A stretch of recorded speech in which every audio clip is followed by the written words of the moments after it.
What's going on, everyone? It's been quite a long time since I made a video last, but obviously I'd be back because it's almost draft time, and I'm getting really excited. Can't wait, counting it down, because the Bills are on the clock with the 9th overall pick, and there's a multitude of directions they could go. They had a decent free agency. I didn't make a free agency reaction video. I apologize if you were missing out on that, but I'll get to some points, and how free agency relates to the draft in the context of this video.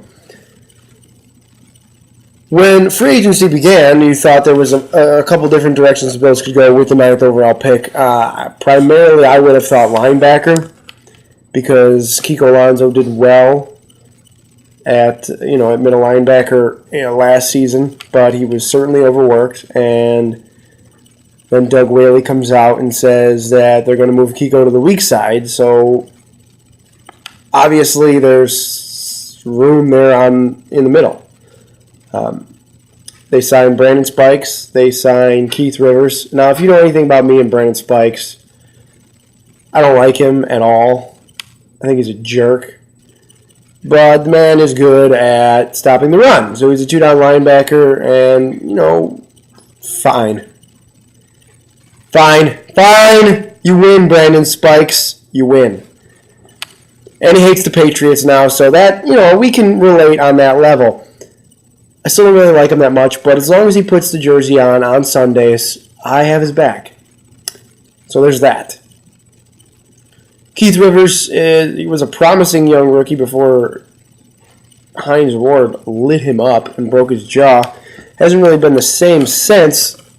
Or maybe he just never was going to be that good. But I'm glad the Bills picked him up because they need some depth at linebacker. And Rivers can play in coverage. He could play. The kid can flat out play. I'm not going to be mad if he's on the field. So does that eliminate linebacker in the draft for the Bills? I still say no. I know they have some guys that they're not so sure about. Nigel Bradham, Ty Powell.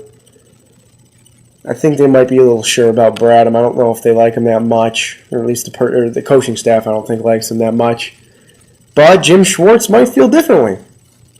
So that's, that remains to be seen. I still think they could go linebacker because you got Brandon Spikes. He's on a one-year deal. If Brandon Spikes has a good year, he's gone. You're going to go to whoever pays him the most money. It's cool that he's here now, I suppose. But I can't envision him being here that long. Or past 16 games at least. So I think you could still draft a linebacker, a Anthony Barr, even though I think he's more going to play outside. But a guy like C.J. Mosley, I would be on board with somebody like C.J. Mosley because he is incredibly athletic, and he showed that a lot last year. And he's a playmaker, nose for the ball. Dropped a couple of interceptions, I guess. I read that from Kuiper that he doesn't have great hands, but he's a good linebacker. You don't have to have phenomenal hands. I just want to know if he can sniff out screens. Can he fill up the gaps on run plays? Can he cover guys? And I think he can do all those things. So I wouldn't hate the Bills picking C.J. Mosley at 9 because I think Brandon Spikes is going to be gone because Mosley doesn't have to play right away. Or he can play sparingly, or when guys are picking on Spikes, because we know how Spikes has his shortcomings in pass coverage, that you could fill in Mosley. Or if you want to go with Alonso and Rivers, that's the way. But I would be on board with Mosley because I think he's a fantastic player. That's one route they could go. Bills, on offense, they signed Chris Williams. They signed Scott Chandler. Re-signed Scott Chandler. They still have a need at right tackle. Eric Pierce is in the last year of his deal. Probably a good candidate to get cut. But Chris Williams, I don't know. They needed a left guard. Did they overpay for one? An average one? Yeah, probably. But that doesn't mean they can't draft one. But if they're going to go offensive line in the first round at 9, they're looking at Taylor Lewan or Jake Matthews, depending on the board and how it plays out. I would be okay with either one. I think they're both pretty safe picks.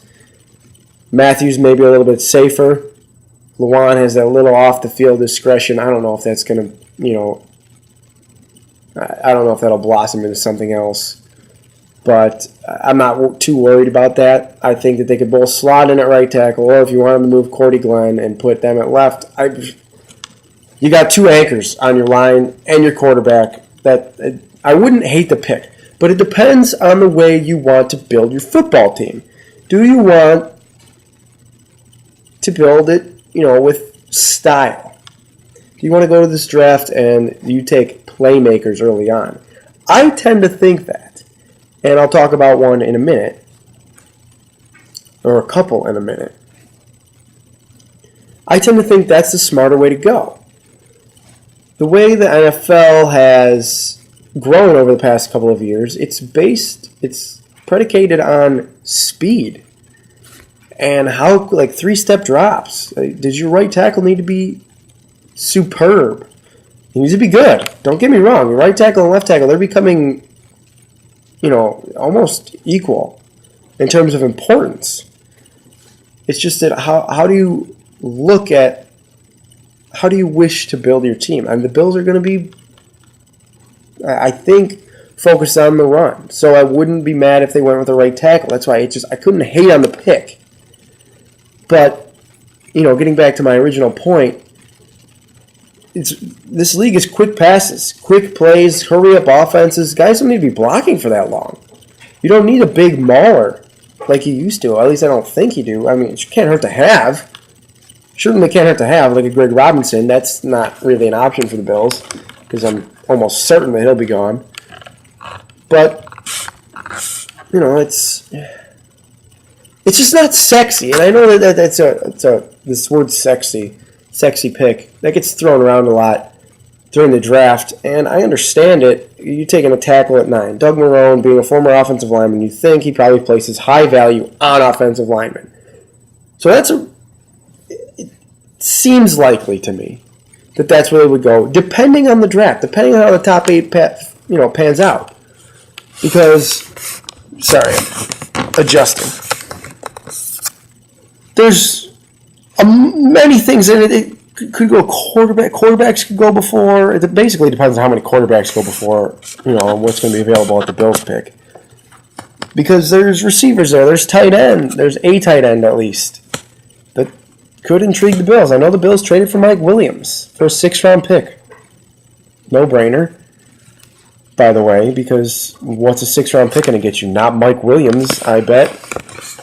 For the most part. Don't throw a Tom Brady comment in there on me.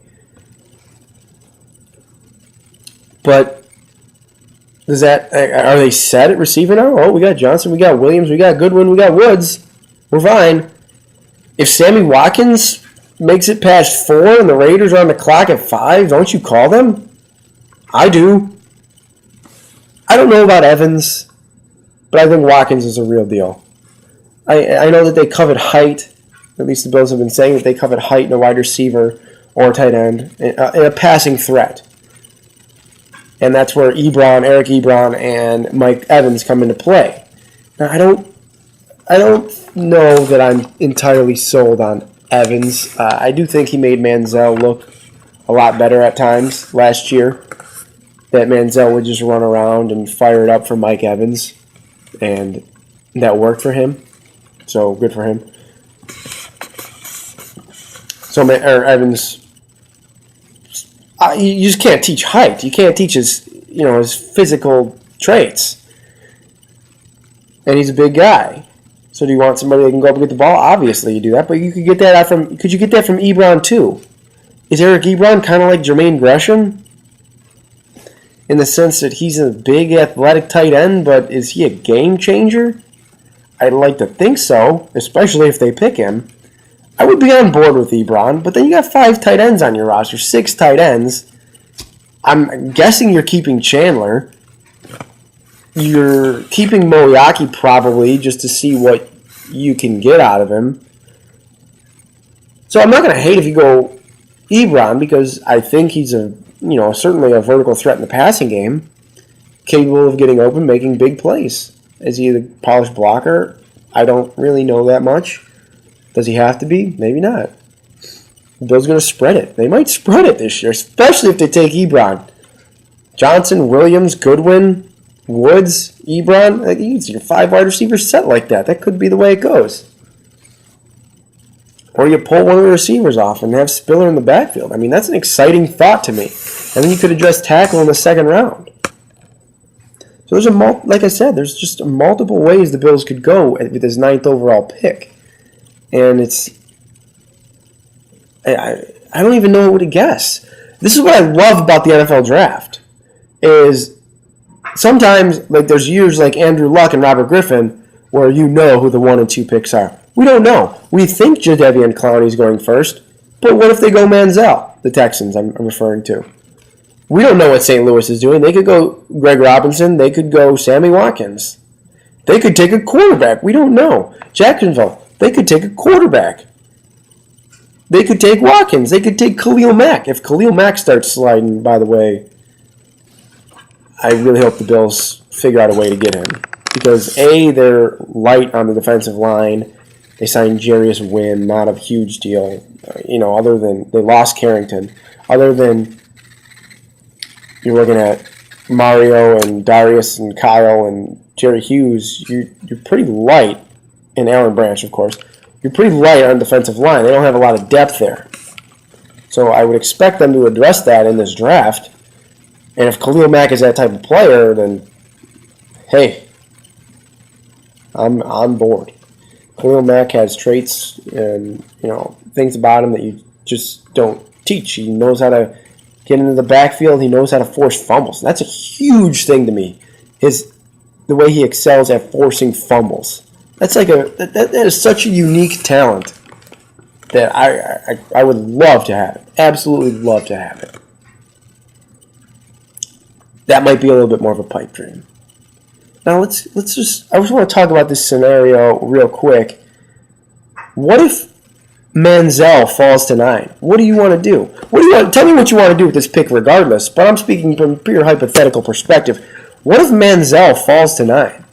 Can you take him? It depends on what the front office feels about him, because I feel like that there's a large contingency of GMs and teams who are scared off by Johnny Manziel. And there's another group who seem to fall in love with him. He's been linked to Dallas. So, if Dallas comes through, if Manziel's there at 9 and Dallas comes through with a trade offer, do you want to take him? Do you want to take that offer and fall back, pick up more picks? This draft is supposed to be really deep. Do you want to pick up more picks? You could get another tackle, another guard, a running back. I know you signed Anthony Dixon, but you got Spiller and Jackson. They're free agents. I'm assuming you're going to try to re-sign Spiller. I don't know about Jackson. So does somebody like Carlos Hyde interest you in the second round? If you have an extra pick, does he really interest you? Depending on where you go in the first round, if you go with the tackle, do you like Austin Seferian-Jenkins, the tight end in round 2? I have a man crush on Jarvis Landry from LSU, and I have this. Just keep praying that the Bills are going to take him. But I asked Joe Buscaglia about it, and he said that Landry is a lot like what they already have on their roster, and I see that point. And that if they wanted a receiver, they would probably take something, that's not like what they already have, and that makes perfect sense. I just wanted to tell you, one of my big crushes out there is him. So I think it's widely believed the Bills are going to go tackle in the first 2 rounds. Am I right? You guys think they're going to go tackle. I know, like I said, Morgan Moses is a name from Virginia Tech, I believe. The name that gets thrown around. Jack Mewhort, if that's how it's pronounced, from Ohio State. That gets thrown around in the second round. After Lewan and Matthews and Robinson, they're far away the top 3, not in that order, but far away the top 3 tackles. So if you don't grab one of those 3, you might want to grab one in the second round. If you have an extra second round pick from trading down, that obviously helps. But you want to make sure you get your guy in the first round. And that all depends on who the Bills have as their guy. Because they talk about how there's 6, I believe they brought up there's 6 elite prospects in their eyes. Are they including quarterbacks? They might be. Because up until last week, they kind of were saying, we're not really into a quarterback. Now that they're talking about drafting one. I'm going to go back to the point real quick. If Manziel's there at 9 and you don't pick him, are you committed to not taking a quarterback? Because if Manziel's there at 9, you don't take him, and then you take like Aaron Murray, Zach Mettenberger in round 3, or one or the other, what kind of message did you just send? That we thought it was good enough to spend one of our top 100 picks on a quarterback, but not 9? That would be weird to me. That would be weird. So I hope that's, in the thought process. What do you think, guys? What are their needs? I know that a lot of us think it's a tight end. A lot of us like Eric Ebron. I hear the name Colt Lyerla from Oregon coming up a lot in the late rounds. He has serious off-the-field issues because he got busted for cocaine, I believe. But as far as football talent, he is, one of the best. A first-round prospect, from what I've heard and read. That he could be one of those premier tight ends in the NFL. So that interests me, of course. I think that wide receiver is still a little bit of a need, but, you look at it and it's a pretty deep wide receiver class, according to most of the, aficionados and the prognosticators. Stephen A. Smith says that all the time. So I figured I'd quote him there. They need a tackle. That's what I'm looking at. I'm looking at tackle, receiver, tight end, one or the other, right? Do we need a wide receiver and a tight end? Could it hurt? No. But do we really I think we only really need one or the other at this point. So wide receiver / tight end, tackle, and I apologize if I keep repeating myself.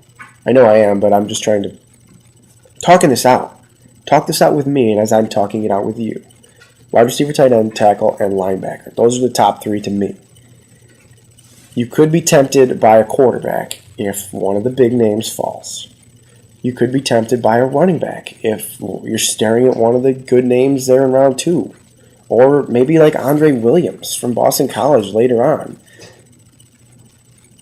The Bills have wanted a big bruising back. They have Anthony Dixon, and Anthony Dixon might get some goal line carries. Because, let's face it, the Bills could not plunge that football in from the 1-yard line. How frustrating was that? Anthony Dixon can do that. He can contribute on special teams. I'm excited about that. Here we go. Let's pull this one out of left field. Safety. Just want to talk about this real quick. I know it's like 18 minutes in this video. You guys are still here. That's awesome. They signed Corey Graham. I love it. Personally, could he play safety? Maybe a little bit. They lose Bird, obviously. Whatever. Bye-bye, Birdie. It sucks, but for that money, oh my God. Oh my God. How are the Saints, how are they under the cap? They got to be under the cap at like $10. And I'm not even kidding. They might be.